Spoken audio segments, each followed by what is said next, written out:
Magandang hapon po sa lahat. Tayo nagbabalik ulit dito sa ating YouTube channel, Samuel Soriano TV 29. Ayan.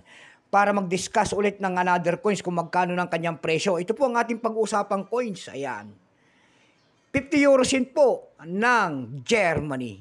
Ayan. Year 2002. Baka meron kayong mga ganyan mga coins. Ayan, bultuhan po ang ating mga bilis sa mga ganitong mga world coins. Maraming salamat lang po sa lahat ng aking mga subscriber dyan. Ayan, 1K subscriber na po tayo.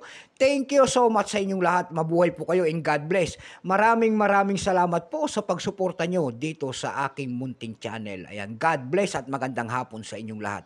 Maraming salamat din po sa nanonood doon sa ating FB page. Ayan, sa aking FB page po, Samuel Soriano po. Lahat po na nakapalo doon sa ating FB page. Thank you so much din po sa inyong lahat and God bless. Mabuhay po kayo. Lalo na po yung mga nagsisend ng star sa atin dyan. Thank you so much sa inyong lahat. Ayan. Ang pag-usapan po natin ngayon, ito po ay barya na naman. Barya po ng Germany. 50 euro cent po ng Germany year 2002. Isasalang natin siya kung magkano ng kanyang mga presyo sa ating mga online selling. Yun naman po, hindi pa po nakapag-subscribe dito sa aking YouTube channel. Anyayahan ko lang sana kayo at malaking bagay na po ang inyong magagawa.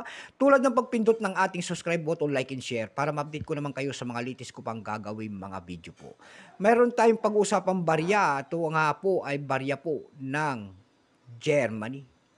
Baka mayroon kayong mga ganyan. Ayan, bultuhan po ang ating mga bili. Hindi pa po yung kamahalan. Bago po natin makita ang presyo, kilalanin mo muna natin siya. Issue po nito ay Federal Republic of Germany. Period po, Federal Republic, 1949 up to date po. Type nito standard circulation coins years 2002 hanggang 2006. Value nito 50 euro cent Germany. Currency euro 2002 up to date po. Composition yan ay Nordic gold. May bigat lamang itong 7.8 grams. May habang 24.5 mm. May kapal po naman itong 2.38 mm. Hugis po bilog. Orientation ay medal alignment.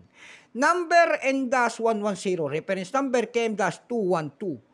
Ito pong year 2002 na ito po ay 44%. Kung ilang piraso naman ang ginawa sa barya na hawak natin, ito po ay 337,840,000 piraso po. Ayan, binigyan na po ng presyo ni Ginoong Numista yan doon sa ating numista.com na mga kolektor kung magkano ang kanyang mga presyo.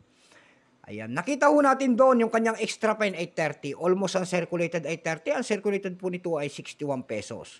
Dako tayo sa kanyang mga presyo sa ating mga pandaigdigan tulad ng EB.com. Ayan, sa EB.com po, mayroon tayo nakita nagbebenta doon ng $25 nito. Ang nakalagay po doon ay rare coins.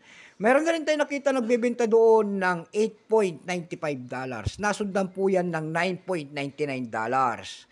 Dako tayo sa pangalawang website, ayan, na ating pinuntahan. Ayan, sa carousel page naman po, mayroon na tayo nakita nagbebenta doon ng 150 pesos and then 65 pesos. Yung pinakamalit po na bintahan doon ay nagkakalaga po ng 30 pesos. Ayan lamang po ang aking may babahaging kanyang presyo. God bless po sa lahat at magandang hapon.